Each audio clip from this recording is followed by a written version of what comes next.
back to my channel. Hi. So today I came to talk to you about this new article from Politico.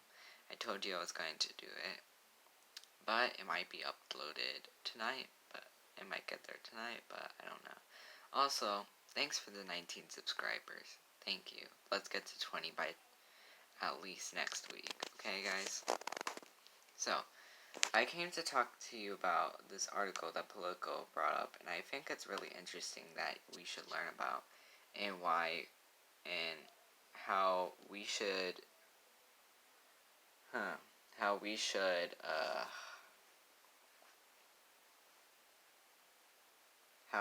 combat, us having to be steamrolled across the Senate map. So, Politico made this article, I think like 2 or 3 days ago.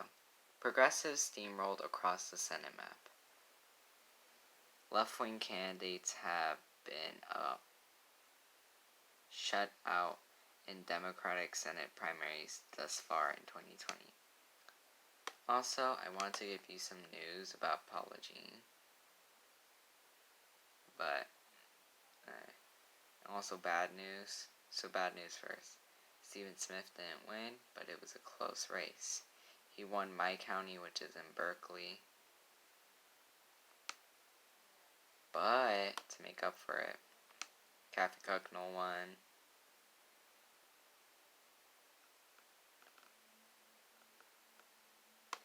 Paula Jean won. So, I believe Paula Jean will win, because most of her support comes from the north and the north and southeast and eastern panhandle. That's where the majority of her support comes from.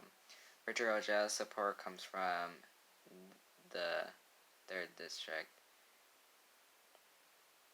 Robbie Rich, his support comes from basically here in Kanawha.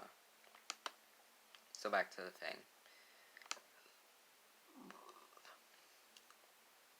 Alright, so I'm going to read you basically the whole article. So this was posted on June 7th by Alex Thompson. And also the picture over there was of this dude is Andrew Romanoff. Vote for him on June 30th. If Democrats win the Senate this fall, don't expect a rush to pass the Green New Deal or Medicare for All. The left wing has been wiped out in Senate primaries or failed to recruit all state aides across the map this year, leaving a slate of centrist candidates more ideological mold of Joe Biden than Bernie Sanders. Liberal insurgents on the ballot over the coming weeks in states like Kentucky and Colorado aren't favored to fare any better, failing to gain significant traction thus far against more moderate favorites. So that's a good point. Yeah. So we don't do enough, really. The progressive movement needs to do better. Like, instead of just like endorsing a few candidates or endorsing people who are going to split our votes, or basically having a hard time trying to find a candidate or even have a candidate for a Senate seat or stuff, or giving good backing. Like, example in Maryland, like in my district in Maryland, District 6, where progressive organizations said some organizations said we're gonna endorse you, but they didn't give him the money. They didn't give Maxwell Bureau money. Brand new Congress didn't endorse him. Justice Democrats didn't endorse him. Democratic Socialists didn't endorse him. Only very few progressives talked about it. Me and Hill of Roses. Those were the only two progressives who basically talked to him. Hill of Roses did much better by at least interviewing him. And we didn't do enough to talk about Eddie Murrow and basically the damage report. TYT, they basically gave more interviews to Eddie Murrow than Kimberly Graham. They only gave one interview to Kimberly Graham, and like 3 or 4 interviews to Eddie Murrow, who really split the vote, and we could have had a better chance of winning in a Senate race there, but maybe she might do better in the next primary, if there's a next one. But back to this. So, a Senate shoutout would be an embarrassment for the progressive movement, which a few months ago looked ascendant. If Biden wins the presidency and Democrats take back the Senate, it would likely result in a incremental approach legislating despite Biden's public overtures to the left. Since he clinched the Democratic nomination. Well, Biden didn't win the nomination fair and square like Trump. He won his primary fair and square. The failure of the left-wing candidates in their primaries have prompted soul-searching among many progressive leaders who now believe that they neglect the task of organizing and building a down-ballot bench. Yeah, we need to basically build up our down-ballot candidates and pick the best ones, like activists or well-known popular people. Yeah. So we got in like a good candidate for North Carolina, which was Erica Smith, who's a state senator and really popular. She didn't win. We also got a good candidate like Andrew Romanoff. And we also got a good candidate like Charles Booker, who's a state representative. But it sucks. We didn't get lots of people we wanted, but okay. But we need to focus on getting candidates name recognition. I think candidates, before they run for big offices like that, to run for local offices that will give them more name recognition, and then try to ascend through Congress, and then try to build up their name recognition there. And then after winning Congress, run for the Senate. Like, I believe Alexandria Ocasio-Cortez will primary Chuck Schumer in 2022. Yeah. So, as they were in the thrall of of the Sanders candidacy, it's also a victory for the Democratic Senatorial Campaign Committee. Senate Minority Leader Chuck Schumer, who recruited most of the primary victors, viewing as more likely to win general elections.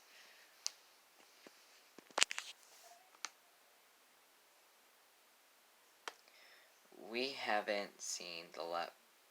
The left doesn't really have the coordinated infrastructure to complete on the statewide level. Acknowledgement from Evan Weber, co-founder and political director of the climate group the Sunrise Movement, which is backing underdog candidates in Senate primaries this month in Kentucky and Colorado. Schumer is working really hard to get a candidate, then efficiently pushes for pushes others to coalesce behind them. Then, said Sean McElwee, co-founder of progressive think tank Data for Progress, Christina Ramirez, I can't pronounce her middle name, an activist who made her first run for office this year, nearly lost Texas' Senate primary in March, running on more liberal platform. She missed the second spot in a runoff by 27,000 votes after receiving a little investment from national organizations.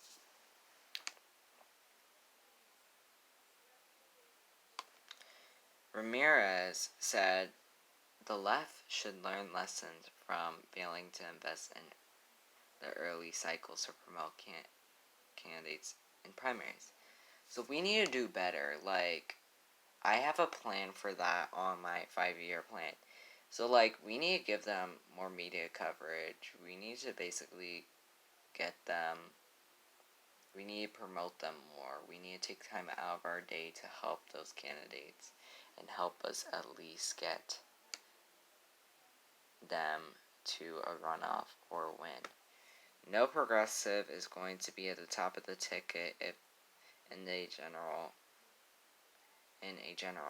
If we don't have a slug it out all fight in a primary, she said, we need to be willing to have those fights in the primary and fight harder than we did. I think in 2020, in addition to Senate races, progressives also have come up short against many incumbent House Democrats they targeted, though some prospects remain, including the toppling of Representative Eliot Engel later this month. Vote for Jamal Bowman on June 23rd? Yeah. We're going to topple him, because Bernie Sanders endorsed him, AOC endorsed him, like, he has the backing of lots of people. Everyone wants a shit poster. No one wants the legislators, said Mick Elway, who believed the left has failed in its recruitment strategy. We need to do better on our recruiting strategy, or better on basically trying to spread the message. Like, we need to do better. Like, we need to host more interviews of congressional candidates. Like what the Humanist Report does. He interviews congressional candidates. We need, like, Kyle Kalinske. We need, the Young Turks. We need, like, who else? We need the Humanist Report, David Dole, and me to do more congressional candidate interviews. But, do you know who does that? Hill of Roses. Go subscribe to them. They have less than 200 subscribers. And also Team Racine. They have endorsed lots of people. They have interviewed lots of people.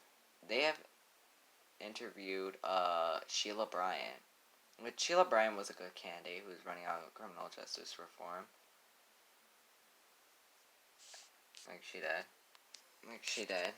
Go out and basically subscribe to them. But we need to do better. We need to build up our new media. That's what we need to do.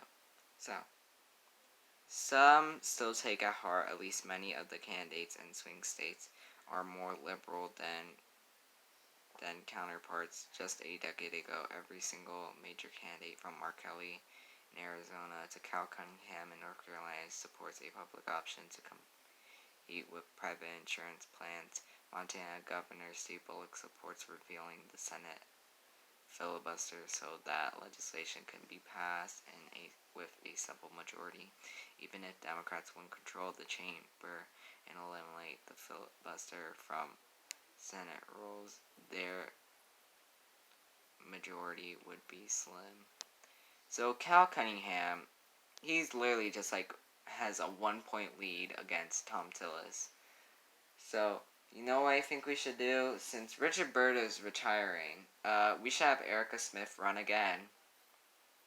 I believe it. Erica Smith should fucking run again. Erica, run again. Because while she was running, before she lost her primary, she beat Tom Tillis by 7 points. Cal Cunningham basically barely beats Tom Tillis. So, that's fucked. Like, that dude is fucked. Even if Democrats win control of the chamber, eliminate the filibuster, meaning any big-ticket agenda items would need support from more moderate incumbent senators like West Virginia's Joe Manchin and Kyrsten Sinema, and incoming moderates. Party strategists argued that their recruiting candidates have won or poised to win because of their fundraising power and state political networks and voters' desire to back candidates seen as most likely to unseat incumbent Republicans.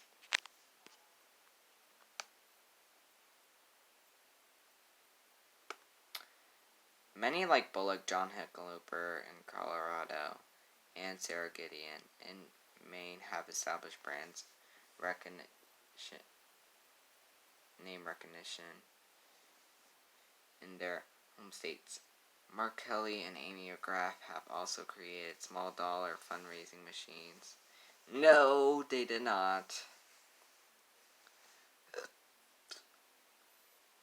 Akin to those that power Sanders and Elizabeth Warren's presidential campaigns. Elizabeth Warren's a fucking sellout. So, to people who basically think that, oh, just cause think that, what was it? Elizabeth Warren was running as a progressive, was, for a short period of time, like just a couple of months in the race, that she has the same ideological alliance with Sanders when she doesn't. She's a fucking sellout. She didn't endorse us in 2016 or 2020. Oh, split the votes as well. Presidential campaigns. Half a dozen Democrats outraised GOP senators in the first quarter this year, thanks to largely to online donors. Democrats are laser focused on flipping the Senate and ending Mitch McConnell's majority, which is why we're seeing tremendous grassroots support for candidates across the country and continuing to expand the map into more battleground states. Republicans can no longer take for granted. Stuart Boss, the SSC spokesman, said in a statement, in hopes of scoring a primary upset, some left-wing activists blatantly turned their attention to Colorado and Kentucky with their late June primaries. Vote for Charles Booker and vote for Andrew Romanoff. Colorado, vote for Andrew Romanoff. Kentucky, vote for Charles Booker. The DCC has found their weight behind Hickenlooper, the former two-term governor, and McGrath. Andrew Romanoff, who is running to Hickenlooper's left, called June 30th Colorado primary one of the last beachheads for progressives in the country. I believe I have the best chance to beat Cory Gardner. I think Hickenlooper is going to struggle to explain why voters should hire him for the job. He said he didn't want and would be terrible at it. Romanoff said, referencing to Hickenlooper's dismissal of possible Senate campaign while he was running for president. So, like, Hickenlooper, he got defeated in those debate forums, and Hickenlooper made a controversial comment. I reported about it in my gubernatorial and Senate primary analysis about West Virginia and Colorado. How I think Hickenlooper is going to lose due to his controversy when he said all lives matter.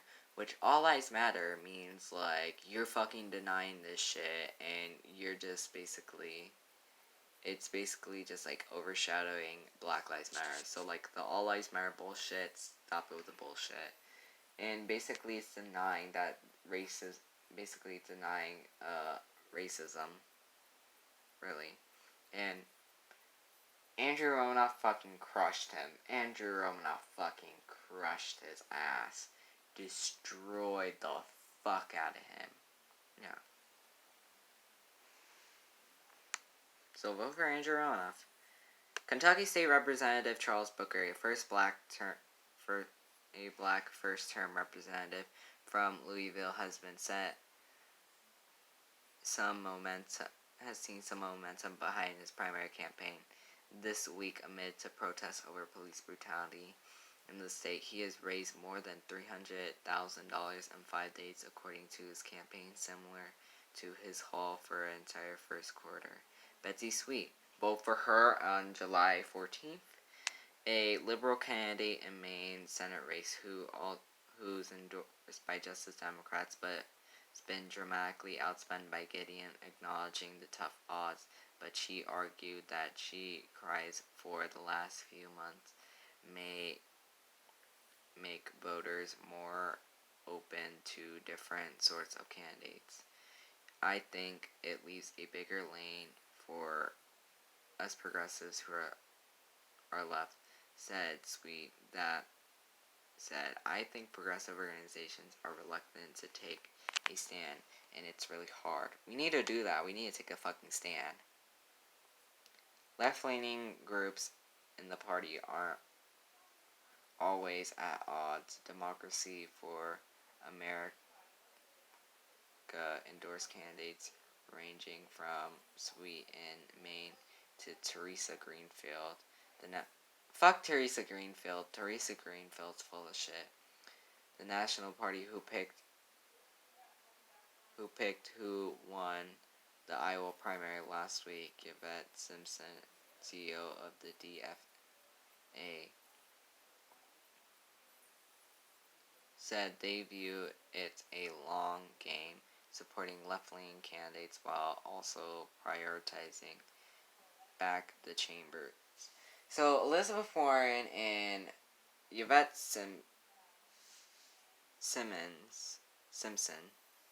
endorsed Teresa Greenfield when Teresa Greenfield is a fucking corporate lobbyist.